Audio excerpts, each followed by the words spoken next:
만약에 이 해당 소재가 뭐 성과가 굉장히 좋아요. 네네네. 클릭률도 높고 네. 이걸로 들어갔을 때 전환율도 네. 높아요. 네. 그러면은 이 소재의 그 메인 컨셉이 네. 어떻게 보면 뭐 그런 공감과 관련된 그런 컨셉이잖아요. 그 관련된 그 컨셉의 이미지가 저희 요 상세 페이지, 메인 페이지 상위 15% 내에는 있어야 돼요. 그게 만약에 한 뭐 50% 밑에 있다. 그러면은 사람들이 내가 원하던 그런 내용과 관련된 내용이 없다 보니까 나가게 됩니다.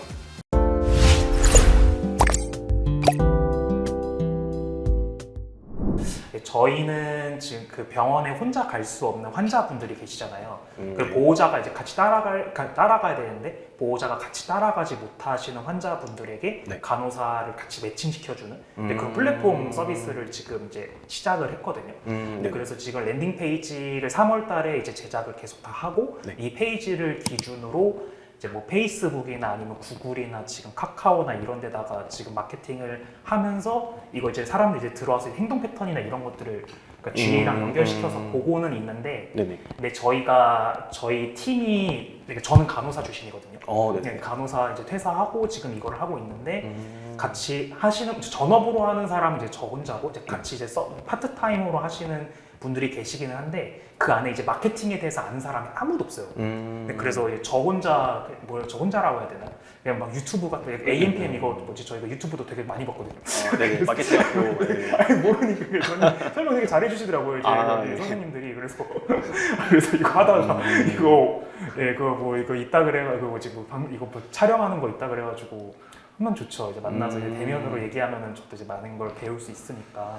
그래서 일단은 그렇게 네. GA, 구글 애널리틱스나 이런 것도 그런 내부의 마케팅 팀이나 이런 어떤 인하우스 마케터가 없는 상태에서 좀 이런 분석 툴을 같이 연동을 해서 진행해 주시는 거는 굉장히 좋은 것 같아요.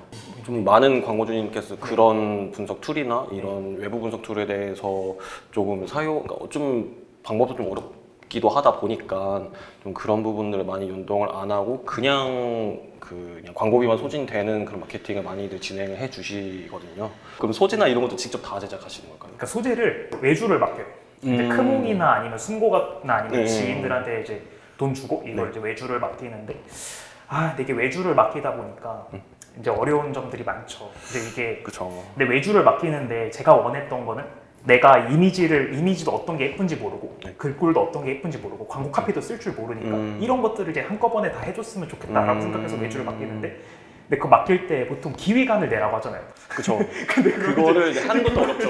근데 그러면 이제 기획안을 내가 이제 처음부터 끝까지 다 하는 거면 그럼 이제 내가 이제 사실 그 글꼴 바꾸는 거 이제 그 정도만 뭐 이제 많은 일을 도와주시긴 했지만 이제 그러다 보니까 이제 처음부터 끝까지 이제 내가 하다 보니 약간 벅차긴 하고. 그쵸. 이게 혼자서 하기가 많이 어렵죠. 이게 그러면은 먼저 소재 관련 내용부터 조금 얘기를 해볼게요. 보통 저희가 이제 소재라는 거를 이제 기획을 할 때는 그 디자인 팀에서도 막 그런 기획안이나 이런 것들 내라고 하는 게 이게 딱 그냥 어떤 무에서 갑자기 소재가 띡 만들어지는 게 아닌 것 때문에 이게 소재를 만들기 위해서는 그 거쳐야 되는 과정들이 굉장히 많습니다. 그래요? 근데 그 안에 이제 그 중요한 게 이제 소재 USP를 노출한다고 하는데 이 USP라는 건 이제 유니크 셀링 포인트라고 해가지고 그 소구 포인트라고 생각을 해주시면 됩니다. 어쨌든 저희는 뭐 물건을 판매하거나 뭐 이런 게 이제 주 목적은 아니지만 어쨌든 저희의 메인 그 타겟 고객들이 저희 광고를 보고 홈페이지에 들어와서 이런 뭐 전화 상담이나 뭐 더케어 예약하기나 이런 저희가 원하는 어떤 액션을 취하는 게 어떻게 보면 저희의 전반적인 마케팅의 목표가 될 수 있겠죠. 그래서 이런 메인 고객 타겟군한테 우리의 어떤 서비스, 상품에 대한 강점을 어떤 식으로 소재에 녹여내서 이거를 소비자들한테 보여줄지 대한 그 전반적인 그 과정이 그 소재 기획 안에서 필요한데요. 이제 거기서 이제 그 우리가 갖고 있는 강점과 이 메인 타겟군과 이제 연결시키는 작업을 이제 USP를 도출한다고 봐주시면 돼요.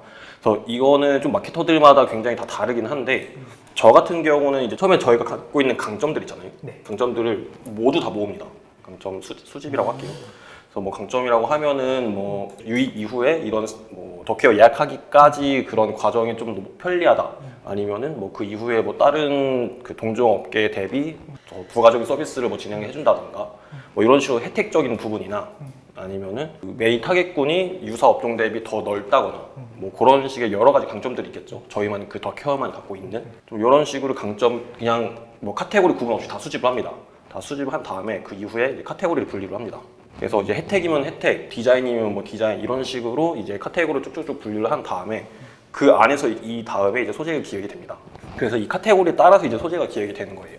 예를 들면은 이런 식으로 해주셨는데 뭐 이런 거 같은 경우는 뭐 이제 좀 어떻게 보면은 이런 의료인이라는 이 보면 이건 서울대 마크네요. 네, 맞아요. 이런 뭔가 서울대 간호대 교수라는 뭔가 신뢰도적인 부분을 이제 소재에 녹여냈다고 볼 수 있겠죠. 그래서 이런 신뢰도적인 어떤 브랜딩의 USP 포인트 하나. 그리고 이 같은 경우는 이제 외래 진료 보고 집에 돌아오는 길 의사가 한 말 얼마나 기억나세요? 라는 어떻게 보면은 조금 이 메인 타겟군에 대한 공감대 형성이라는 부분이 있겠죠. 그럼 이런 좀 공감대 형성이라는 USP 하나. 그리고 이 같은 경우는 당신도 휴식이 필요해요. 오늘은 저희가 모실게요. 라는 어떤 좀 이런 감정 터치와 같은 좀 그런 소구 포인트 하나. 이런 식으로 카테고리를 분류를 해서 소재를 기획을 하게 됩니다.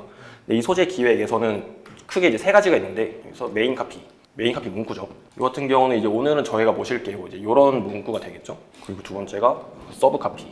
뭐 이런 당신도 휴식이 필요해요. 뭐 이런 것처럼. 여기서는 이게 메인 카피고 이게 서브 카피가 되는 거예요? 사실 이미지 소스나 이런 것들을 봤을 때는 이게 메인이 되겠죠. 아, 이게 메인인가요? 네. 서울대 간호대 교수, 간호사 병원 동행 서비스. 이게 어쨌든 저희가 그 호소하고자 하는 문구잖아요. 이런 어떤 신뢰도적인 부분이라고 이제 USP를 잡았을 때.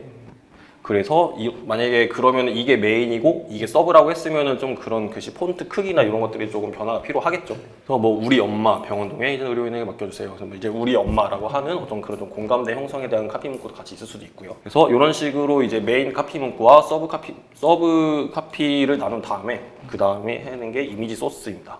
이미지 소스에 어떤 걸 넣을지 같은 뭐 서울대 뭐 간호대 교수라고 하더라도 뭐 이런 진짜 간호사 어떤 그런 사진을 넣을 수도 있고 아니면은 뭐 이런 뭐 환자를 뭐 케어하는 뭐 그런 이미지를 넣을 수도 있고요. 어쨌든 사람들이 이 소재라는 거를 봤을 때 제일 먼저 보는 게 이미지를 먼저 보고 그 다음에 문구를 보거든요. 그렇기 때문에 이미지에서 먼저 우리가 그 전달하고자 하는 그 내용이 그 함축적으로 담겨져 있는 이미지 소스를 활용을 하는 게 중요하겠죠. 그 다음에 이 이미지가 뭘 얘기하고 싶은 건지에 대해서 이제 메인 카피가 나오고 그 다음에 이 메인 카피를 좀 뒷받침해 줄 수 있는 서포트해 줄 수 있는 그런 서브 카피 문구가 나오고 이런 식으로 이제 소재가 그 기획이 됩니다. 근데 이게 사실상 말이 쉽지 이거를 혼자서 하기가 굉장히 어렵습니다. 그래서 이거를 이게 그 뭐 다 완벽하게 저걸 따라가지는 못했지만 소재를 이제 계속 저거 세 개 다 이제 어쨌든 제가 만든 거긴 한데 강점을 계속 되게 생각을 많이 해봤는데 이제 사람들이랑 이제 인터뷰도 몇 번 해봤거든요. 50대 여성을 실제 만나가지고 저 랜딩 페이지를 들고 인터뷰를 몇 번 해보니까 사람들이 간호사가 따라간다에 좀 꽂힌다고 해야 되나요? 그 눈에 되게 많이 띈다고 하더라고요. 그런 것들을 이제 강조를 하면서 간호사라는 그 키워드에 사람들이 되게 반응을 잘 하는 것 같아서 네, 그래서 지금은 현재는 그 카카오 쪽의 광고, 그러니까 이미지는 거의 첫 번째 걸 위주로 지금 많이 쓰고 있어요. 이거를 주로 위로 많이 쓰고 있는데 근데 저기서 이제 사실 광고 소재를 이제 여러 개 그때 저 AMPM 거의 유튜브에서도 봤었던 것 같아요. 광고 소재 여러 개 이제 한꺼번에 돌리고 계속 막 바꾸고 막 그래야 된다고 저는 그렇게 맞습니다. 네, 그렇게 하는데 이제 저거 다음이 생각이 안 나요. 저희 이제 여기까지는 했는데 마지막 걸작이 되고 이제 더 이상 이제 나오지가 않아서 그래서 이게 어떻게 보면은 그 직접 운영의 그 어려움이 아마 그런 게 아닐까 싶어요. 이게 더 이상 아이디어가 여기까지는 되게 막 쥐어짜내서 어떻게든 여기까지는 기획을 하고 개발을 했는데 그 다음에 어떻게 해야 되지? 가 되는 거죠. 아니 소재도 이제 여러 개 만들고 싶고 저기서 이제 사람들이 클릭 반응을 그래도 어느 정도 해주는데 저게 서울대 때문에 하는 건지 아니면 모델이 그냥 예쁘니까 저거에 반응을 하는 건지 네, 그래서 잘 모르겠더라고요. 그리고 이제 막 실험을 이제 막 해보고 싶은데 이제 어떻게 해야 될지도 잘 모르겠고. 맞습니다. 그래서 사실 이렇게 이미지 배너 광고를 진행을 할 때는 사실상 이 테스트라는 게 USP 다음으로 중요한 게 이제 그 기획이 됐다면 그 이후에 이 테스트가 굉장히 중요하거든요. 사실 이 테스트라는 것도 어쨌든 이 비교 분석이라는 게 돼야 되는 건데 뭐 사실 똑같은 비슷한 이미지로 테스트를 해봤자 딱히 우리의 메인 타겟이 어떤 소재의 그 뭐 매력도를 느끼고 소구점을 느끼는지는 명확하게 알 수가 없기 때문에 아까 그래서 제가 말씀드렸던 것처럼 이런 식으로 카테고리나 강점에 따라서 확연하게 그 소재에 대한 그 메인 카테고리를 나누고 그렇게 테스트를 진행하는 게 좋습니다. 저희가 50대 여성을 메인 타겟을 잡긴 했지만 아까 대표님께서 말씀 주셨다시피 이 사람들이 정말 이 서울대 간호대 교수 때문에 이 소재 반응이 좋은 건지 아니면은 이 서울대 때문에 뭐 반응이 좋은 건지 뭐 진짜 뭐 이 간호사분이 이뻐서 그런 건지에 대해서 알 수가 없기 때문에 이거를 나누는 게 제일 좋습니다. 나는 서울대 소재 하나, 뭐 간호사 소재 하나, 아니면 뭐 그런 좀 뭔가 디자인적으로 이쁜 그 소재 하나. 이런 식으로 해서 이제 광고를 돌리다 보면은 뭐 클릭률이나 뭐 그런 뭐 광고 빈도수나 뭐 타겟에 따라서 그 성과가 나타나겠죠. 거기서 이제 소재가 좀 안 좋은 것들은 바로 교체를 하고 이게 괜찮은 거는 괜찮은 거대로 또 따로 분류해서 놔두고 이런 식으로 이게 조금 초기에는 광고 소재에 대한 교체나 이런 것들을 계속해서 이루어져야 됩니다. 그래서 조금 이런 큰 기업이나 이런 데 같은 경우는 진짜 소재 만드는 공장이거든요. 하루에도 막 소재 계속 만들고 하는데 그래서 이게 아무래도 혼자서 진행을 하시기가 많이 어려우시기 때문에 이런 전반적인 소재에 대한 디자인, 기획, 그리고 테스트 이런 전반적인 부분을 이제 대행사에서 다 같이 진행을 해드려요. 그래서 이게 좀 혼자 하시기 많이 벅차시다면은 이제 조금 대행사의 도움을 받는 것도 좋겠죠. 이런 뭐 리소스적인 부분이나 시간이나 이런 부분들에서 사실 이게 소재 하나 만드는 것도 집중하는 시간이 되게 오래 걸리는데 이것만 또 하시는 게 아니잖아요. 뭐 그런 또 소재 광고 돌리면 데이터도 분석해야 되고 이게 어떤 게 성과가 좋은지 나쁜지도 보면서 껐다가 켰다가도 해야 되고 비용이나 이런 것들도 다 신경 쓰셔야 되는데 이게 또 소재 하나만 신경 쓰시기에는 또 리소스가 굉장히 부족하시거든요. 그래서 소재 같은 경우는 이게 저희도 물론 이제 기획안이나 이런 걸 드리긴 합니다. 근데 이제 딱 기획안 딱 던져놓고서는 그냥 뭐 알아서 써주는 대로 우리가 그냥 디자인 만들어줄게가 아니라 저는 사실 이게 소재라는 거는 기획서부터가 제일 중요하다고 생각이 들거든요. 만드는 거는 사실 그냥 뭐 망고보드에 갖다가 그냥 만들어도 다 만들 수 있어요. 근데 이걸 어떻게 만드는지에 대한 이 기획안이 더 중요한데 이 기획안을 광고주님들께 그냥 띡 던져놓고서는 알아서 만들어 오세요 하면은 그거는 사실상 퍼포먼스 마케터가 아니라 그거는 진짜 말 그대로 디자이너거든요. 그렇기 때문에 이제 만약에 그 퍼포먼스 이제 마케터와 함께 이제 광고 대행을 진행을 하시게 된다면은 소재 기획부터 제작 이후의 테스트까지 전반적인 이 소재 관련된 부분은 저희가 다 신경을 써드릴 수 있다 정도로 알고 계시면 될 것 같습니다. 이런 문구 하나하나 이런 것도 사실상 이게 저희가 만들어도 이게 대표님께서 좀 마음에 안 드실 수도 있어요. 아니면은 대표님께서 써주신 기획안이 저희 입장에서는 뭔가 만들기에 좀 부족할 수도 있고요. 그러면은 이제 상호 이제 협의해 나가면서 계속해서 디벨롭해 나가면 됩니다. 근데 그러면은 그 광고 카피나 이제 저런 거를 막 떠올린 아이디어라고 해야 되나요? 그냥 그런 거는 보통 어떻게 하면은 얻는다고 해야 되나요? 그냥 영감이라고 해야 되나요? 그쵸. 그런 거를 굉장히 어떻게 많은데 네. 보통은 이제 다른 업체에서 하는 그런 소재들을 벤치마킹하는 경우도 있고요. 뭐 메타 같은 경우는 이렇게 다른 데서 그 라이브를 여기서 이제 볼 수 있어가지고 이제 여기서 그 메인 키워드로 검색을 해가지고 이제 다른 업체들은 어떻게 쓰고 있는지에 대한 벤치마킹도 할 수 있고 아니면은 이것도 근데 사실 그거는 어떻게 보면은 남들이 했던 거를 쓰는 거니까 뭔가 조금 썩 그렇게 내키지는 않잖아요. 그쵸. 그렇기 때문에 이 부분에서 이게 제일 중요합니다. 강점인가요? 네, 여기서 다 강점이나 이런 거를 그냥 한두 가지만 수집을 하는 게 아니라 다 수집을 해요. 다 수집을 해서 이거를 분류를 하고 그 안에서 이제 문구를 쫙 이제 나열을 하는 거죠. 그래서 그 나열된 문구 중에서 뭐 글자 수가 초과되는 것도 있을 수 있고 뭐 검수가 반려되는 그런 문구가 있을 수도 있잖아요. 그래서 일단은 다 그런 것까지 한꺼번에 다 모아놓은 다음에 이 중에서 이제 우리가 테스트할 만한 그 분류된 카테고리에 따라서 문구들을 이제 뽑아내는 거죠. 그런 식으로 문구를 먼저 뽑아낸 다음에 그 다음에 이제 뭐 크기나 폰트나 뭐 이렇게 뭐 볼드 처리나 이런 것들을 어떻게 할지를 이제 그 다음에 이제 디자인적인 부분을 정하는 거죠. 그래서 저희도 이제 내부적으로 이제 디자인 팀이 있기 때문에 그 디자인 팀한테 아예 다 전담으로 맡기지는 않겠죠, 당연히. 이게 또 비용적인 부분이 발생할 수 있기 때문에 그 대신에 이제 좀 어느 정도 이런 디자인과 관련된 컨설팅적인 부분만 좀 저희가 의뢰를 할 수가 있어가지고 좀 그렇게 같이 협업을 하는 식으로 아마 진행이 될 것 같습니다. 어려움이 많죠. 그렇죠. 아니 그래서 저는 어떻게 하고 했냐면 카피들을 저 옆에 있을 거예요. 저기 밑에 내리면은 카피몬 있잖아요. 광고 카피. 이렇게 해가지고 열심히 써요. 이런 거 너무 좋습니다. 열심히 쓴 다음에 이거를 저 혼자 평가를 자가평가를 하고 근데 이거를 이제 다른 친구들은 이제 들어올 수 없으니까 이거를 이제 카피를 해가지고 친구한테 카톡으로 5점 만점에서 몇 점 같은 거 이렇게 물어봐요. 그러면 1점, 0점 이런 것들. 친구가 같이 하는 분이 이제 만든 거 이제 그래서 뭔가 마음에 안 들면 본인은 일정하고 그런 것들. 근데 이런 거 너무 좋습니다. 이런 식으로 카피가 사실, 네. 그러니까 저희는 네. 사실 이 카피라는 게 광고로 돌리기 전까지는 알 수가 없습니다. 이게 저희가 별로라고 생각한 이런 카피 문구들도 막상 돌리니까 갑자기 막 클릭률이 폭발할 수도 있고. 그러니까 이거는 물론 처음에는 이제 저희가 보면서 너무 아닌 거는 이제 네. 빼야 되고 좀 이거는 좀 너무 우리의 메인 컨셉이랑 안 맞는데 싶은 거는 당연히 빼야죠. 네. 근데 이거를 사실 판단하는 거는 저희가 아니라 저희의 메인 광고를 보는 메인 타겟이 이거를 판단하는 거기 때문에 사실상 이거는 처음에 이제 광고를 이제 돌리기 전에 선행되어야 되는 단계고, 그러면서 웬만하면 저는 다 돌리는 거를 추천드리긴 합니다. 이거를요? 이게 어디서 터질지 몰라요. 그거 그러니까 실제 진짜 여기서 터질 수도 있어요. 그리고 저거 진짜 별론데 제가 봐도 별론데 저는 2점 줬는데 친구들한테 보냈을 때 2점이 제일 높았거든요. 제가 준 선수가 제일 0점. 근데 이제 그런 건 있죠. 이게 그 상식이라는 게 있잖아요. 그래서 누구나 다 상식적으로 봤을 때 이거는 진짜 누가 봐도 별론데 싶은 거는 저희도 물론 빼긴 합니다. 그래서 사실 이거는 제가 봤을 때 그런 초기에 이제 그 카피를 기획을 할 때는 최대한 많은 사람들의 그 느낌을 보는 게 좋을 것 같습니다. 그러면은 생각난 김에 점수 여기 하나 비어 있거든요.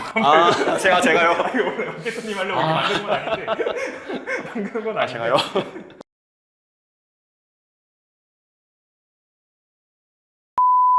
근데 맞아. 근데 저게 또 흥미로운 게 있었어요. 근데 저거 아까 전에 이제 저거 광고 이미지에서 제가 저걸 만들어서 돌렸었잖아요. 네. 이거를 이제 밑에 이제 이 광고 이미지를 가지고 돌렸는데 구글에서 했을 때 클릭률이 되게 좋았어요. 그래요? 되게 오히려 좋았어요. 오히려 좋았는데 근데 그 애널리틱스를 이제 열어보니까 저걸 보고 들어온 사람들이 체류 시간이 무슨 1초, 0초 이러는 거예요. 근데 위에 이제 간호사 저거 이제 그 광고 이미지를 보고 들어온 사람들은 체류 시간이 한 30초, 40초 너무 격차가 심하니까 이제 저 이미지를 보고 이제 서비스를 추론하지 알 수가 없잖아요. 그쵸. 와닿지가 않은 상태에서. 그래서 다른 거를 생각하고 들어왔는데 들어와 보니까 이제 그게 아닌 거죠. 근데 저거 친구한테 한번 나중에 최근에 이제 물어보니까 저거 보면은 뭔가 병원 동행 서비스라는 느낌보다는 약간 간병인이나 뭐 요양 뭐 이런 거 그런 걸 생각하고 들어왔는데 병원 동행이다 이렇게 하니까 그냥 바로 나가버리네. 그리고 좀 이제 저는 이제 처음 보는 그 세계들이어가지고 이제 좀 신기하더라고요. 저건 바로 폐기를 했습니다. 그렇군요.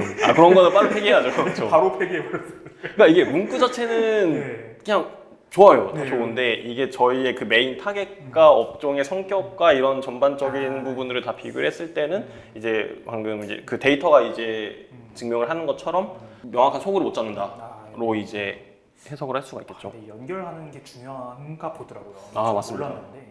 그러니까 이게 사실 저도 어쨌든 퍼포먼스 마케터다 보니까 이게 딱 봤을 때 그냥 제 감으로 말씀드리는 것보다는 이게 왜 좋은지 왜 나쁜지에 대한 근거를 이제 명확하게 구상을 한 다음에 이거를 말씀을 드려야 되기 때문에, 그래서 이게 아마 저희한테 이제 만약에 이제 대행을 맡겨 주시게 된다면은 아마 이런 소재의 전반적인 카피, 문구, 기획, USP 도출 과정도 이제 아마 같이 함께 하게 되실 거예요.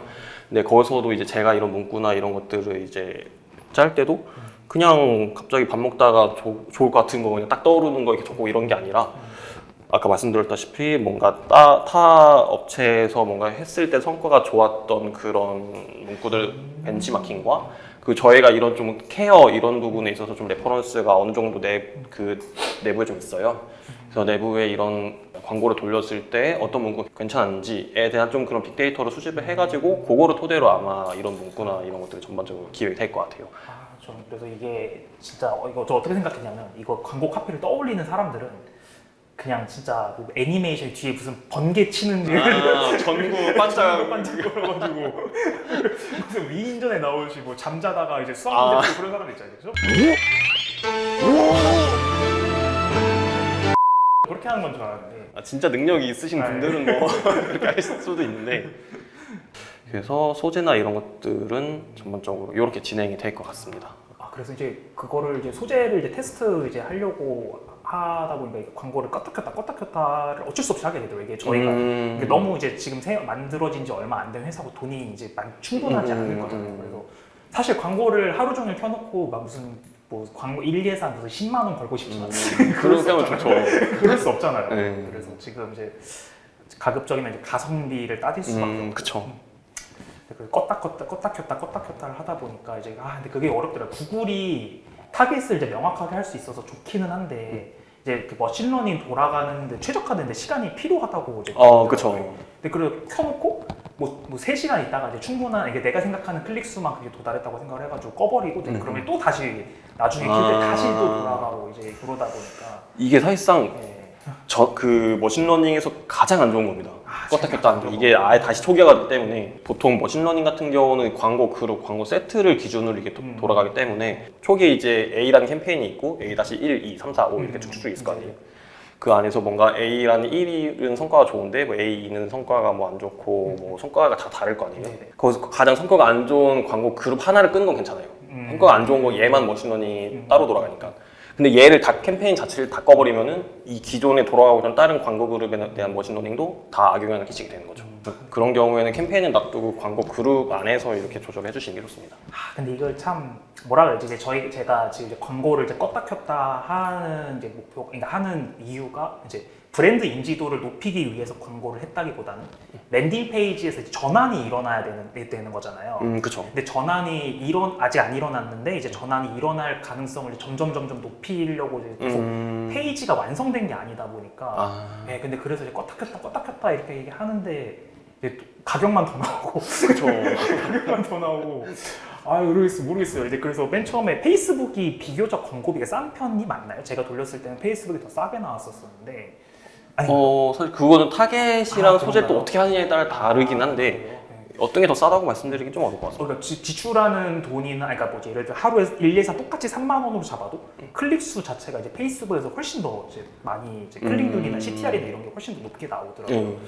근데 구글은 똑같은 클릭 수를 내기 위해서 훨씬 더 많은 돈을 써야 되고 그래서 근데 아무튼 맞습니다. 이게 그 최적화에 따른 그 머신러닝의 그 비용 변동폭 구글이 훨씬 더 심합니다. 그래요. 왜냐하면 일단은 갖고 있는 제휴 지면 자체도 원체 많을 뿐더러 갖고 있는 그런 타겟에 대한 그런 가지수도 원체 많기 때문에 최적화의 학습을 위해서 훨씬 더 해야 되는 그 가지수들이 더 많아져요.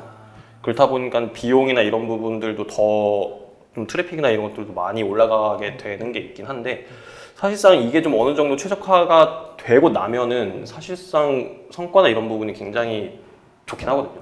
그래요. 타겟이나 이런 것도 원체 전략 뭐 이런 것도 원체 많긴 하다 보니까 근데 이제 그 과정이 힘든 거죠. 참기가 쉽지 않다.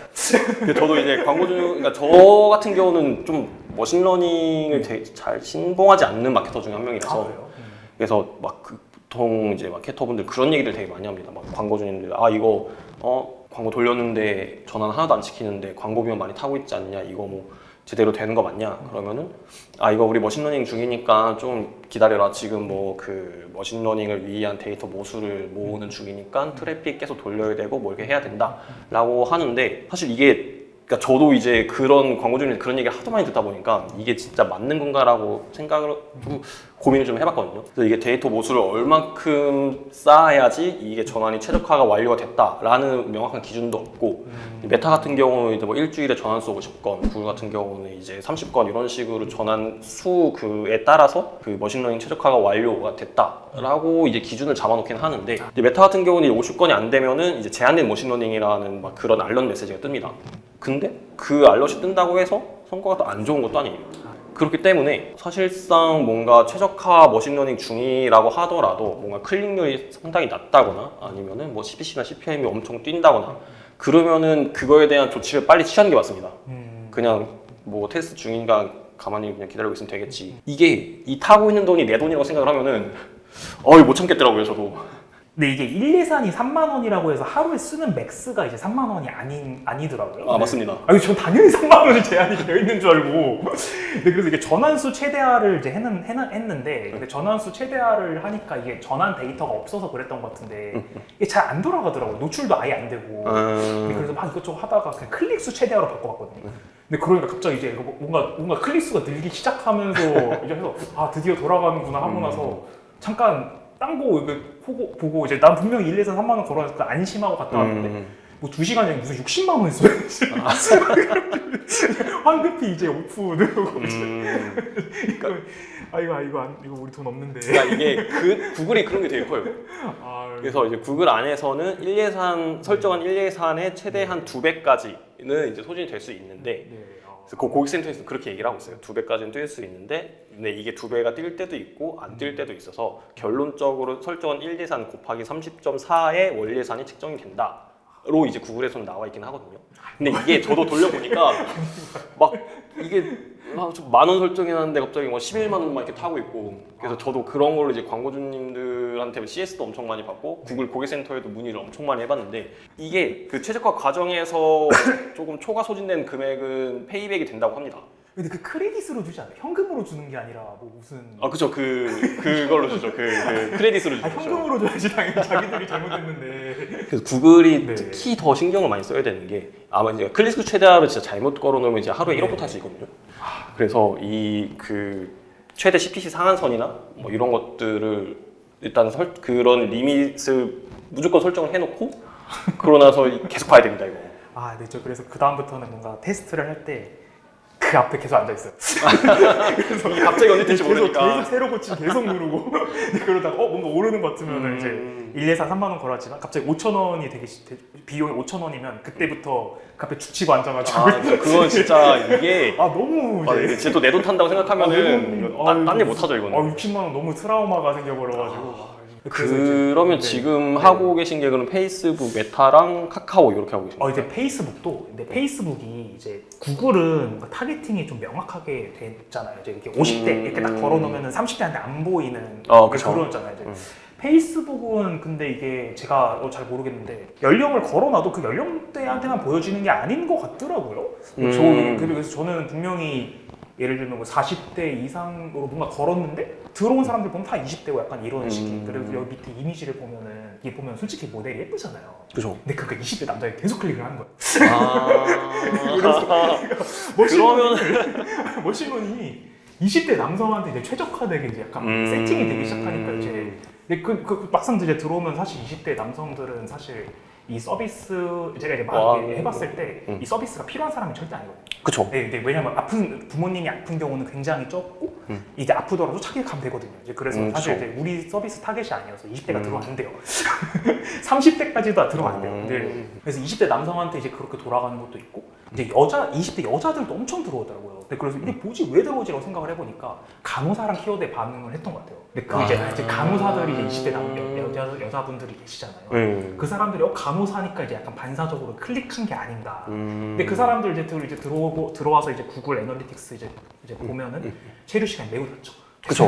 바로 상관이 없는. 근데 자꾸 이제 그 사람들이 클릭하는 거 이제 맞다 그때 그 클릭하는 거 이제 기준으로 뭔가 이렇게 하다 보니까 이제 뭐 계속 이제 20대가 점점 들어오는 비율이 점점 높아지는 거 보면서 페이스북이 꺼버렸어요.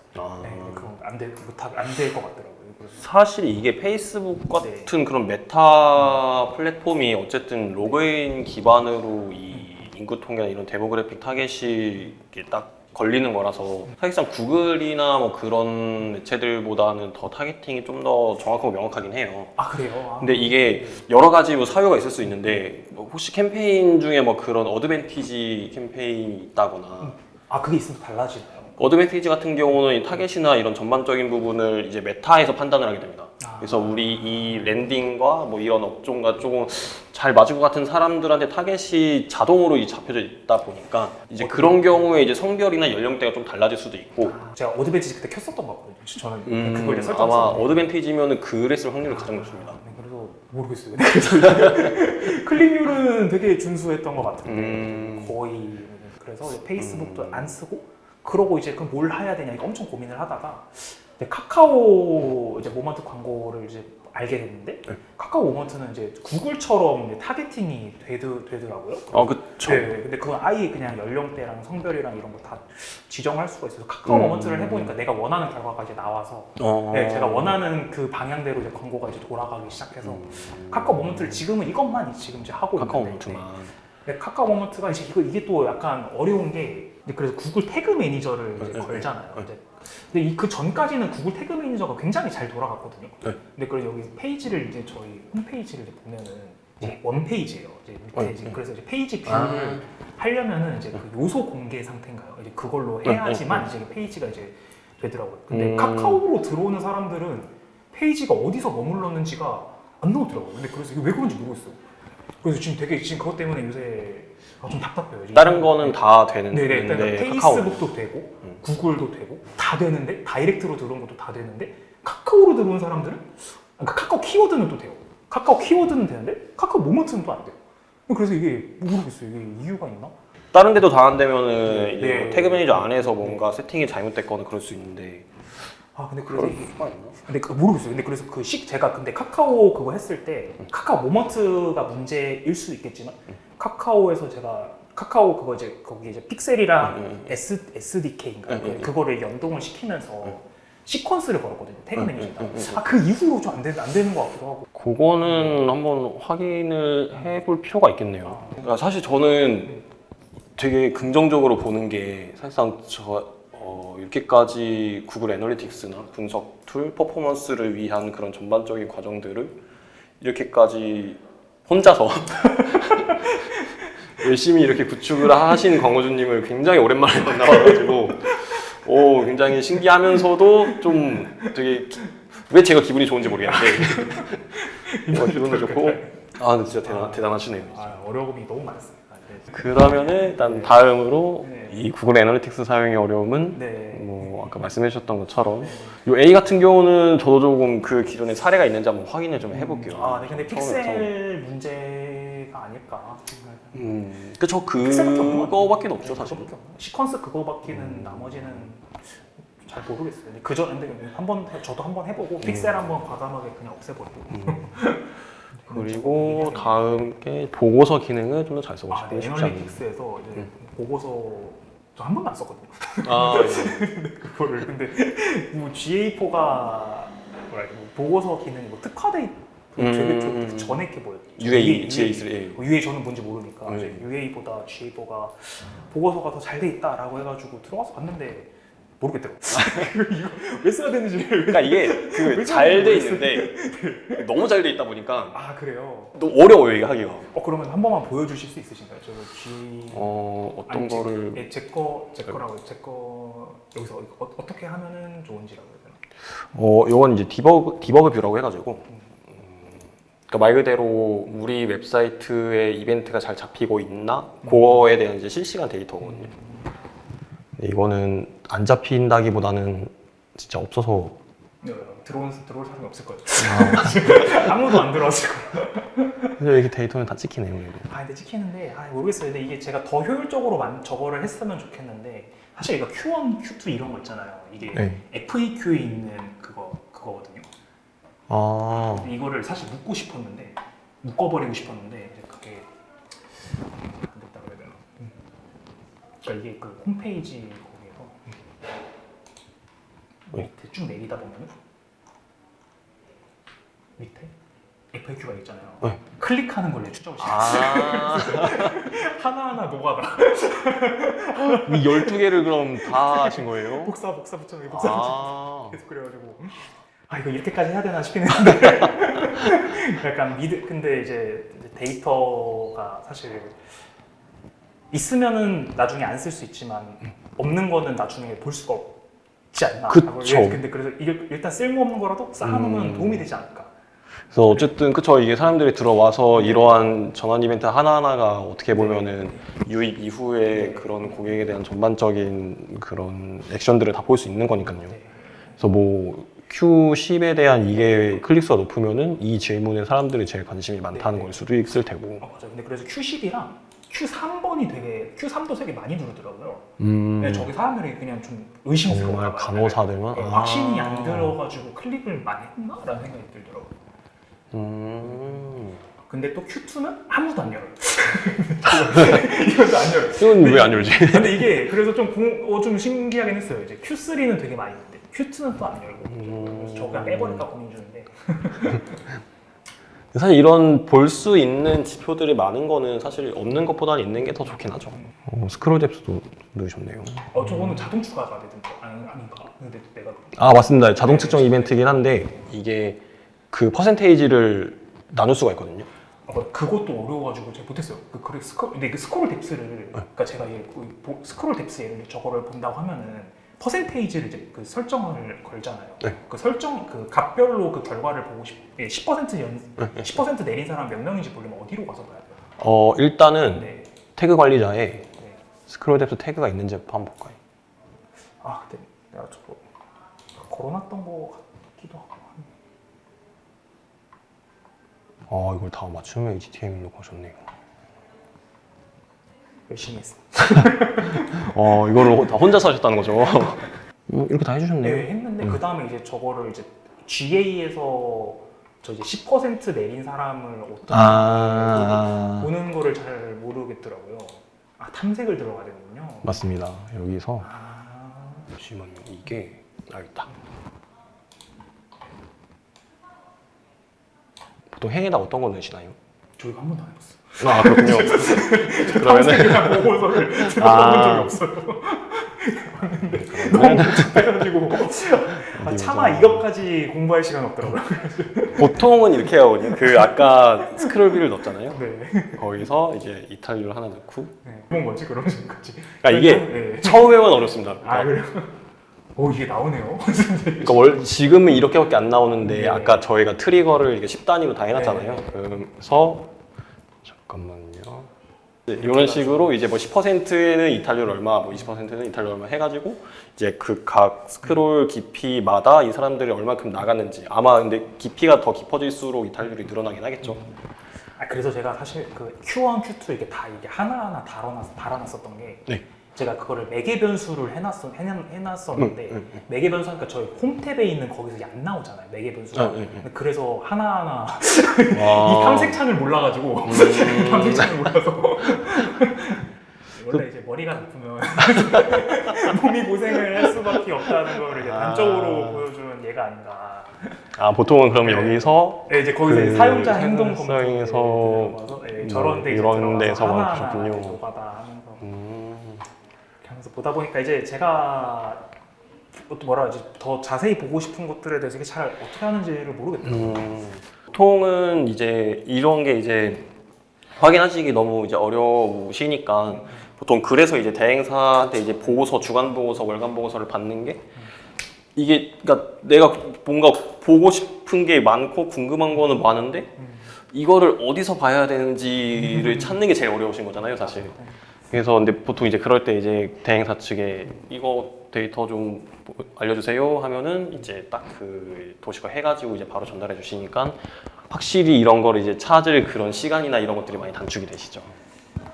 그래서 그냥 저거 그것도 해봤습니다. 그 막 저거를 이제 로우 데이터라고 하는 이제 그런 것들을 받으면 내가 좀 더 자유롭게 볼 수 있을까 해가지고 해봤는데 그건 더 복잡하더라고요. 그죠. 그러니까 이게 탐색이 있다는 것만 알았어도 저 여기서 진짜 내가 보고 싶은 것들 막 다 비커리까지 들어가는 거 측정 기준은 이런 거 엄청 많거든요. 그럼 좀 유용한 것도 있나요? 저희 탐색에서 마케터님께서 뭐 자주 본다 그래야 되나요? 항상 본 그런 것들이 저는 솔직히 이탈률을 가장 중요하게 보고요. 이탈률을. 왜냐면 이탈률을 확인할 수 있는 그 플랫폼이 많이 없어요. 저희가 그리고 그 다양한 매체를 사용을 한다 하면은 이제 기업 분석이나 이런 것도 저는 가끔 보거든요. 기업 분석이. 그러니까 이 사람들이 저희 웹사이트에 유입이 되었고 된 이후에 저희가 원하는 전환값에 어떤 액션을 취했어요. 근데 그게 참 바로 우리 광고를 보자마자 바로 전환을 이렇게 체크를 했으면은 참 편한데 이 전환이 체크가 되기까지의 그 수많은 이제 과정들이 있을 수 있잖아요. 뭐 똑같은 이제 IP에서 뭐 광고를 한 5번째 클릭을 해서 뭐 전환이 발생됐을 수도 있고. 그런 것까지 보여주나요? 저걸? 네, 볼 수 있습니다. 요거는 GA뿐만 아니라 이제 메타나 다른 것도 다 마찬가지인데, 그러니까 단순히 이 소재에 대한 그런 뭐 클릭률, 뭐 CPC, 뭐 전환당 비용 이런 것도 물론 중요하긴 한데, 이 전환이 딱 발생이 됐을 때 이 사람들이 과연 어떠한 경로를 통해서 이 전환이라는 거를 체크를 했는지, 까지에 대한 그 전반적인 퍼널 분석이 가능하다면 어쨌든 그런 퍼널을 참조를 해서 더 뭔가 전환수를 부스팅 시킬 수 있는 그런 세팅 방식을 저희가 활용을 할 수가 있거든요. 제가 그게 필요했거든요. 그래서 이게 제가 이제 사실 이제 사실 지금 카카오 모먼트 쪽에서 이게 잘 추적이 안 돼서 제일 답답한 이유 중에 하나가 그러니까 저는 전환을 어떻게 정의를 해놨냐면 저희 홈페이지에서 전화 상담을 클릭한 사람들을 전환으로 일단 설정해놨어요. 물론 예약하기 클릭 제스트 그것도 해놓기는 했는데 네네. 당연히 이제 예약하기를 제출한 사람들도 이제 그렇겠지만 당연히 이 사람들은 너무 전환이고 근데 전화번호를 클릭한 사람들은 관심이 있다고 그냥 가정하고 네, 가정하고 이제 그거를 이제 다 한꺼번에 묶어가지고 하고 있거든요. 근데 그렇게 되면 중복값이 적용이 될 텐데 그 부분은 그러니까 예약하기를 한 사람들이요. 예약하기까지 했을 때. 그러니까 이거를 만약에 제가 클릭을 하면은 네. 이제 전환수가 이제 카운트가 될 거잖아요. 그렇죠. 네네네네. 근데 네. 그러고 나서 네. 좀 있다가 이거 뭐였지? 하고서 다시 클릭을 하면은 네. 그러면은 전환값은 2가 카운트가 됐지만 그 전환이 발생된 사용자는 동일한 사용자잖아요. 그러면 이제 그래서 저는 사용자 수로 봐요. 아. 사용 이벤트 수로 말고 그냥 네. 사용자 수로 해가지고 이제 그냥 하면은 괜찮지 않나라고 생각을 해서. 그러니까 사실 이게 클릭값을 전환값으로 잡을 때 가장 큰 이제 문제점이 이제 그거거든요. 이 중복값에 대한 게 계속해서 이제 중첩이 되다 보니까 보통은 이런 문의를 남기거나 예약하기에 대한 정확한 그것도 뭐 정확하진 않겠지만 그나마 가장 정확한 수를 카운트하는 거는 이제 완료 페이지 뷰로 이제 전환값을 잡는 게 이제 보통은 제일 정확하다고 하거든요. 그거를 이제 그게 진짜 딱 맞기는 한데 이제 저 같은 경우에는 사실 지금 이제 장사가 안 되니까 장사가 안 되니까 이제 나온 거잖아요. 이제 그 예약하기가 많으면 문제가 없죠. 근데 예약하기가 이제 없을 때는 이제 이제 너무 그러니까 전환 가능성이 높은 고객들을 뭐 세그먼트를 시키든 뭘 하든 해야 되는데 그럼 이제 정의를 이제 관심이 있는 사람 정의를 하고 이제 전화 버튼을 누른 사람들은 관심이 있을 거다라고 이제 가설을 이제 세우는 거죠. 근데 그게 그렇죠. 근데 그것도 맞죠. 네. 그렇게 생각을 해요. 그래서 저는 FAQ에서 저게 버튼을 클릭해야 저게 열리잖아요. 관심 없는 사람들은 클릭 안 할 거라고 생각하거든요. 그것도 그렇죠. 네, 그래서 저것도 전환에 포함시켰어요. 저 클릭하는 사람들도. 카카오 픽셀에는 그 잠재 고객에다가 저 클릭한 사람들 다 넣긴 했거든요. 단순히 딱 진짜 문의를 오는 그 유효 DB만 전환으로 잡는 게 아니라 어쨌든 우리 업종과 관련된 모든 활동을 한 사용자는 어쨌든 다 전환으로 잡겠다. 어쨌든 그 모든 것들이 다 관심이 있으니까 그런 활동을 한 거니까. 그쵸.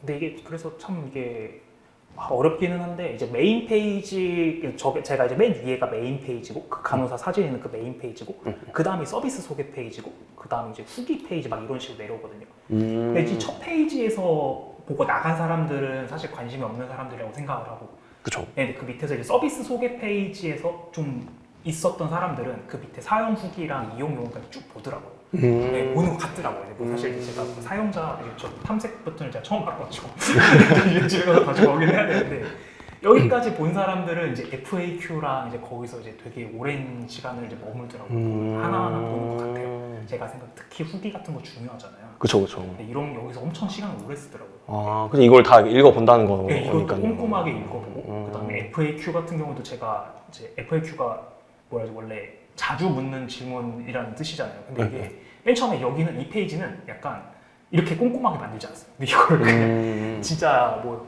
다 문항 5개 정말 간호사들이 오나요? 네, 맞습니다. 아무도 안 궁금할 것 같은 거 이것만 이제 해놓고 그냥 구색만 맞춰서 해놨었는데 사람들이 생각보다 여기에 머무는 시간이 길어서 되게 열심히 만들려고 했었거든요. 나중에 문항도 추가할 수도 있고. 이게 실제로 그럼 유입 이후에 어쨌든 이런 서비스나 전반적인 이런 부분에 대해서 좀 사람들이 관심이 어느 정도 많나 보네요. 그러니까 이게 그냥 단순히 들어와가지고 그냥 이런 서비스가 있구나가 아니라 들어와서 어쨌든 이런 내용들을 계속해서 훑어보면서 좀 저희 업체에 대한 제공한 서비스에 대한 내용을 계속해서 이제 인지를 하는 거잖아요. 그렇죠. 네, 저는 그렇게 생각해요. 사실 이제 한 명 한 명 붙잡고 물어보고 싶기는 한데 그게 안 되니까 그냥 숫자 보고 이제 혼자 상상의 나래를 펼치는 거죠. 어쩔 수 없죠 뭐. 근데 확실히 그렇게 숫자로 뭔가 이렇게 나타나 있는 데이터가 있다는 게 어쨌든 이게 단순히 그냥 광고를 무조건 그냥 돌리고 뿌리는 게 아니라 그 안에서 어쨌든 숫자로 된 데이터를 해석을 하면서 뭔가 그래도 대표님 그 내부적으로 그런 통계치에 대한 데이터가 계속해서 형성이 되고 있는 거잖아요. 그래서 그런 부분은 굉장히 긍정적인 요소라고 생각을 합니다. 그냥 그러니까 사실 이게 어쨌든 저희가 지금 원페이지로 구성이 돼 있잖아요. 네. 이 순서대로 이렇게 있는데 네. 사실상 이 상세 페이지를 구성하는, 그러니까 뭐 지금도 이제 구성이 되게 잘 되어 있긴 해요. 근데 보통 이 상세 페이지를 구성하는 원칙, 규칙이라고 해야 되나? 그게 보통은 이제 저희가 다양한 페이지로 그 돌리는 광고 소재의 그 반응도에 따라 달라지거든요. 뭐 예를 들어서 저희가 뭐 이 소재가 가장 좋다. 그러면은 뭐 이런 어쨌든 뭐 공감과 관련된 이런 내용이 사람들이 제일 좋다는 거잖아요.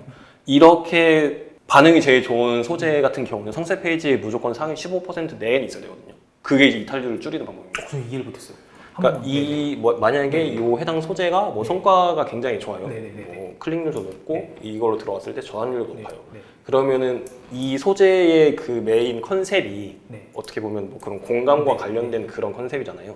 그 컨셉과 그 공감과 그 관련된 그 컨셉의 이미지가 저희 요 상세 페이지, 메인 페이지 상위 15% 내에는 있어야 돼요. 그게 만약에 한 뭐 50% 밑에 있다. 그러면은 사람들이 내가 원하던 그런 내용과 관련된 내용이 없다 보니까 나가게 됩니다. 실제 이 업종과 맞는 유의미한 고객들이 들어왔다 하더라도 내가 원하는 내용이 계속 안 나오기 때문에 이탈될 확률이 높아진다는 거죠. 그럼 아까 전에 이제 말씀하신 대로, 그러니까 그거에 생각해보면 이 밑에 있는 이 이미지가 사실 여기서 이탈률이 높았던 이유가 이거 광고 이미지 자체가 잘못됐을 수도 있지만 여기 랜딩 페이지에서 아예 저 내용이 없기 때문일 수도 있는 거네요. 그렇죠. 그래서 뭐 이런 뭐 요양, 만약에 뭐 요양과 관련된 내용으로 사람들이 좀 대부분 인식을 하고 들어왔는데 아무리 봐도 요양과 관련된 내용이 없으니 여기 내가 잘못 들어왔구나 하고 이제 바로 나가게 되는 거죠. 그런 걸 그렇게 생각할 수도 있고, 아니면은 제가 여기서 위로를 해주고 싶어가지고 저 이미지를 저렇게 만들었는데 들어오니까 위로는 없고 우리 서비스 사라. 그죠. 이런 거 말씀 기대랑 또 달라질 수도 있고. 어쨌든 광고를 클릭을 했을 때의 그 기대했던 게 이제 없다 보니까 보통 그런 식으로 이탈이 많이 되거든요. 근데 이게 그 소재와 랜딩 페이지 그리고 상세 페이지 이 연관도가 굉장히 중요합니다. 사실 이게 보통 가장 원칙적인 게 이제 보통 이제 물건이나 그런 상품 같은 거를 이제 판매하는 광고의 경우는 뭐 예를 들어 노트북을 판매한다고 하는 광고를 한다고 하면은 이 노트북을 판매하는 광고를 클릭을 했을 때 노트북이 판매가 되는 그 실제 상세 페이지로 연결이 되는 게 어떻게 보면 당연한 거잖아요.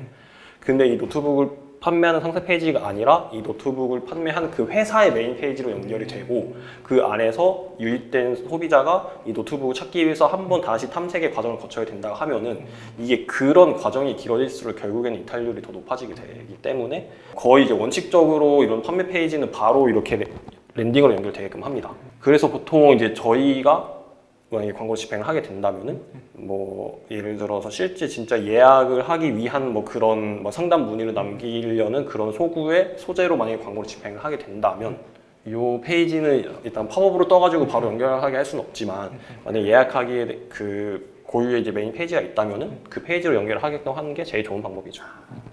그런 식으로 이제 소재와 랜딩 페이지 간의 어떤 그런 연관도를 이제 고려를 해볼 수 있습니다. 중요한 얘기들을 많이 듣네요. 그래서 만약에 이제 저희가 이제 뭐 하게 되면 이제 제가 이제 도움을 드리겠죠. 만약에 저희가 하게 된다면은 처음에 말씀드렸던 그런 소재에 대한 전반적인 기획안, USP 노출부터 제작 그리고 이후에 테스트 관련된 과정과 그리고 이제 구글 애널리틱스 내에서 어떤 대표님이 확인하고 싶으신 그런 다양한 그런 지표들에 대해서 좀 쉽게 확인하실 수 있도록 그런 조금 시각화 작업을 통한 아마 보고서나 이런 것들이 아마 진행이 될 겁니다. 그리고 이제 광고 세팅이나 뭐 이런 거는 뭐 당연히 기본적인 것들이니까. 그리고 그 이후에 이제 만약에 광고를 돌렸을 때 참 성과가 잘 나오면 좋지만 성과가 안 나올 수도 있잖아요. 그래서 그 이후에 이제 광고를 돌렸을 때 어떤 부분이 문제였고에 대한 그런 문제점 분석 이후에 이거를 다시 성과를 개선시키기 위해서 뭐 어떤 부분을 어떻게 고쳐야 하는지 뭐 소재가 문제인지 아니면 타겟이 문제인지 세팅 자체가 문제인지에 대한 전반적인 문제점 개선에 대한 인사이트까지 그냥 마케팅과 관련된 전반적인 부분은 다 저희가 도움을 드린다고 봐주시면 될 것 같아요. 그러면은 이거 질문인데 그러면 이게 사실 마케팅, 그러니까 광고를 키면은 매일매일 유입자들이 생기는 거잖아요. 그죠? 근데 그럼 이제 그 사람 매일 뭐 스크럼이라고 해야 되나? 매일매일 어떻게 진행되고 있는지 그런 것도 저희한테 알려주시나요? 매일매일 아니 뭐 일 주기가 어떻게 되나요? 그건 사실 정해져 있지는 않은데 아, 뭐 주간으로 받고 싶다 하시니까 너무 자주 드려도 별로 안 좋아하시더라고요. 머리가 아파서 그런 거. 요즘 이거 좀 일주일에 한 번씩만 줘도 된다고. 그래서 뭐 주간으로 드릴 때도 있고, 뭐 아니면 뭐 그냥 월간으로 드릴 때도 있고, 뭐 매일매일 필요하시면 뭐 매일매일 뭐 드려도 되고. 그래서 보통은 이제 매일매일 뭐 이렇게 드리게 된다면은 구글 스프레드시트나 이런 거를 하나 딱 만들어 놔가지고, 아니면 뭐 저희 노션 이런 것도 있으니까 그런 식으로 해가지고 이제 매일매일 그 전날 데이터가 어떤 식으로 뭐 됐었는지에 대한 거를 뭐 데이터를 이제 기재를 해드린다던가 뭐 그렇게 해도 진행을 해드리고, 이건 정해져 있는 건 없습니다. 그러면 혹시 그 내부적으로 측정되어 있으신 뭐 예산이나 이런 것들이 따로 있으실까요? 뭐 결론부터 말하면 없습니다. 네, 근데 이게 그러니까 없다 보니까 그러니까 뭐라 그러지, 모든 거를 이제 협의를 해서 결정하긴 하는데, 근데 기본적으로 이제 저희가 잡고 있는 연 예산이 있을 거잖아요. 네, 거기서 이제 지금 저희가 사실 이제 돈이 막 이렇게 쓸 곳이 그렇게 많지 않아요. 딱히 이제 뭐라지? 그러니까 예를 들면 공장을 운영한다, 이런 공장 부지를 사야 되고 건물을 사야 되고 이런 거 있잖아요. 저희 고정 비용 들어가는 게 거의 없어요. 서비스다 보니까. 이거를 여쭤본 이유가 어쨌든 내부적으로 측정되어 있는 예산, 저는 항상 먼저 이제 광고주님께 여쭤봐요. 그게 정해져 있으면 어쨌든 그 측정되어 있는 그 예산 안에서 저희가 최대한의 퍼포먼스를 내는 게 저희 대행사 역할이니까요. 그러면 지금은 현재 카카오 모먼트만 진행 중이신 네, 거죠? 지금 현재는 그렇습니다. 구글이 더 성과가 좋을 것 같다 그러면은 조금 돈 쓰더라도 최저가만 되면 구글이 더 쌀 수도 싸다는 얘기도 몇 번 들었던 것 같아가지고, 아닌가요? 최저가가 되면 구글이 더 쌀 수도 있나요? 사실 네. 이거는 정말 그 정확하게 말씀드리기 좀 어렵긴 한데, 제가 진행했을 때 카카오 모먼트가 훨씬 더 저렴하긴 했었습니다. 근데 이거는 이제 구글에서 뭐 예를 들어 GDN을 돌리는데 GDN에서 진짜 뭐 인지도 도달 범위 메인으로만 뭐 광고비를 돌린다 하면은, 그러면 진짜 막 CPC 막 15원 뭐 20원 뭐 이렇게 나오니까 15원. 뭐 그렇게만 따지면은 뭐 구글이 훨씬 더 저렴할 수는 있는데, 사실 이 전환수 최대화 기준으로 봤을 때의 그런 뭐 CPC나 뭐 CPM이나 뭐 이런 것들이 다 달라지긴 하겠죠. 어떤 게 더 싸다고 말씀드리기 좀 어려운 것 같아요. 그러니까 저는 좀 그렇게 생각을 하고 있는데, 사실 네이버는 이제 말씀해 주셨다시피 제한도 많고 단가도 비싸고. 네이버는 이제 되게 이제 까다로운, 그러니까 엄격한 이제 그런 많이 심사를 엄격하죠. 하시더라고요. 맞아요. 그래서 지금 반려를 당해가지고 그 GFA 이런 거. 내가 지금 그래서, GFA를 했는데, 일단은 저는 좀 이 구글, 페이스북, 카카오 세 가지를 조금 집중적으로 해보시는 게 어떨까 생각이 들어요. 이게 페이스북이나 이제 구글도 어떻게 보면은 뭐 기존에 이제 어떻게 광고를 집행을 하셨는지에 대한 그런 것들을 이제 제가 아무것도 모르니까, 확실히 근데 좀 이런, 그러니까 제가 이전에도 그런 거의 요양 보험 서비스였는데, 요양 보험이나 이런 뭐 요양 케어 이쪽에서 조금 메타랑 구글 쪽에서 어느 정도 성과가 있었던 사례가 있어가지고, 뭐 물론 이제 그때랑 똑같이 세팅을 한다고 해서 뭐 동일한 성과가 나오지는 않겠지만, 그래도 어쨌든 이게 이쪽 서비스 업종에서는 그렇게 성과가 안 나오는 매체는 아니라고 생각이 들거든요. 그리고 구글, 메타, 카카오 이렇게 세 가지로 진행을 해보시는 게 가장 좋을 것 같기는 합니다. 여기서 이제 좀 성과가 잘 나오는 거는 더 비중을 두고, 성과가 안 나오는 거는 뭐 줄이든가 빼든가 이런 식으로 해 보시면은. 혹시 대행사에서 콘텐츠 마케팅 같은 것도 같이 해주시나요? 콘텐츠 그걸 할 수가 마케팅이라면 어떤 네. 바이럴 이런 거 말씀하시는 거예요? 뭐 바이럴일 수도 있고요, 뭐 블로그 운영일 수도 있고, 그런 것들도 담당해 주시는 것들이 있나요? 네, 블로그 운영에 이런 것도 전반적으로 다 운영해드리고 있습니다. 블로그가 필요해가지고. 블로그가, 그쵸. 이게 혹시 메인 키워드가 혹시 어떤 게 있을까요? 저희 간호사 동행 서비스? 근데 이게 그러니까 병원 동행 서비스 시장이 너무 신생 시장이다 보니까, 제가 이제 키워드 이제 블랙키어 이제 그런 거 들어가서 이렇게 봤었거든요. 봤는데 병원 동행 서비스 하면은 병원 동행 서비스 취업 네, 이런 식으로 아. 이제 소일거리 찾으시는 분들이 이제 하는 이제 소일거리 그 키워드들이 엄청 많고. 그리고 사실 네, 이제 이 병원 동행 서비스 시장에 진짜 수요자들이 있을 거잖아요. 그 수요자들이 어떻게 접근해서 들어오는지를 아직까지 모르겠어요. 아직까지 모르겠어서 그 사람들이 그러니까 이런 식으로 나오거든요. 취업, 뭐 메이저 교육, 도우미, 도우미. 이런 식으로 이렇게 나와가지고 약간 형성이 안 된 것 같아요. 그러니까 이렇게 해서 이렇게 들어오긴 해요. 이제 업체들도 이제 몇 개 있기도 하고 이제 하는데 이거를 약간 잘 모르겠어요. 그러니까 이게 그거거든요. 그러니까 메인 키워드를 왜 여쭤봤냐면은 이게 그 영역별 순서가 이 해당 키워드 검색 이용자들의 선호도에 따라서 이게 달라지거든요. 그렇다 보니까 처음에 이제 파워링크가 맨 위에 뜨고 이제 그 다음이 뭐 이런 식으로 정보 관련된 내용 그리고 이제 건강상 인기 글 어떻게 보면 다 블로그 콘텐츠적인 부분들이죠. 그렇다 보니까 지식인도 있네요. 그래서 보통 이제 파워링크, 지식인, 블로그 이렇게 세 가지로 이제 이 해당 서비스를 검색하는 사람들이 가장 선호하는 영역들인 것 같아요. 근데 저 키워드 검색량이 그렇게 많지 않더라고요. 네, 그렇게까지 많지 않아서.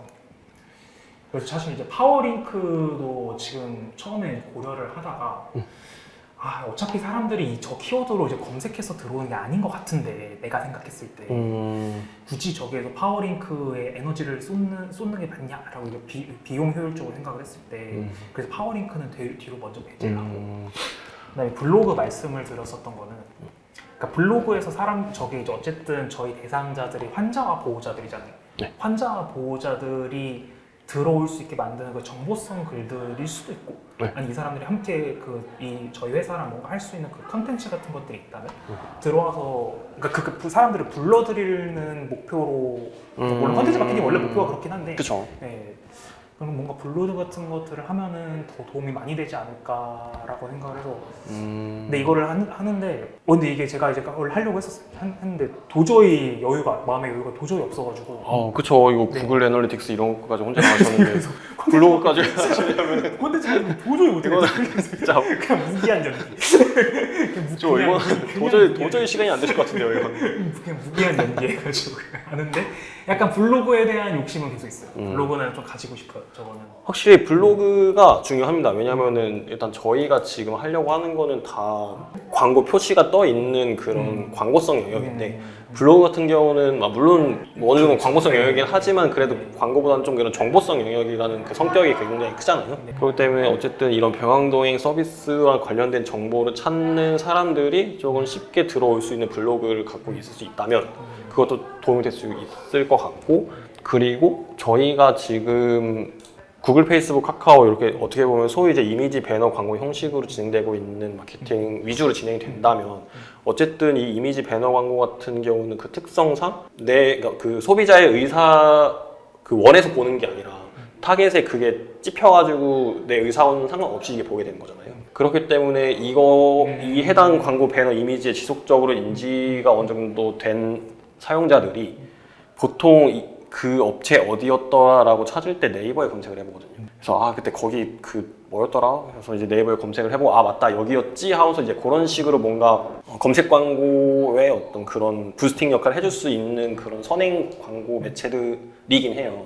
근데 이제 여기서 이제 중요한 거는 그거죠. 보통은 그래서 광고 초기 단계에는 저는 네이버 검색 광고는 잘 추천하진 않거든요. 어쨌든 사람들이 검색을 안 하니까. 그래서 일단은 이런 이미지 배너 광고 형태의 들로, 그러니까 전단지를 뿌리는 거죠. 전단지를 뿌리면서 이 사람들이 어느 정도 이 더케어라는 이 업체와 병원 동행 서비스라는 이 서비스에 대해서 인지를 하게끔 한 다음에 그 다음에 이 사람들이 검색을 하게 만들면은 그 이후에 이제 저희의 블로그든지 파워링크든지 노출이 되게끔 하면은 어쨌든 다른 그 경쟁사로 유입될 수 있는 사람들을 저희한테 이제 끌어당기게 할 수 있는 거니까 확실히 이전 대비 성과나 이런 부분에서는 큰 차이가 발생할 수밖에 없죠. 조금 일반적으로 그런 퍼널로 마케팅이 진행이 됩니다. 그러면은 지금 좀 시간이 많이 늦어졌으니까 네, 벌써 이제 한 30분 생각하고 있어요. 저도 일하러 가야 이게 얘기하다 보니까 이게 시간 가는 줄 모르겠네요. 그래서 네. 이런 오늘 이제 말씀드렸던 내용은 한번 복귀하셔서 내부적으로 좀 다시 검토를 해보시면 좋을 것 같고요. 네. 그런 꼭 대행이나 이런 것뿐만 아니더라도 그런 소재 카피 이런 것부터 시작해가지고 GA4나 이런 오늘 제가 말씀드렸던 전반적인 부분들이 조금 덕케어의 앞으로의 마케팅에 좀 많은 도움이 그럼 되었으면 좋겠습니다. 저 이거 한 장 어제 쓰던 거는 이제 예. 집에 가서 가져와야 돼요. 좀 상호 유익한 자리가 되었기를 희망합니다. 저는 정말 너무 유익한 자리였습니다. 다행이네요. 그러면 오늘 대면 미팅은 여기서 마치도록 하겠습니다. 감사합니다. 고생했습니다.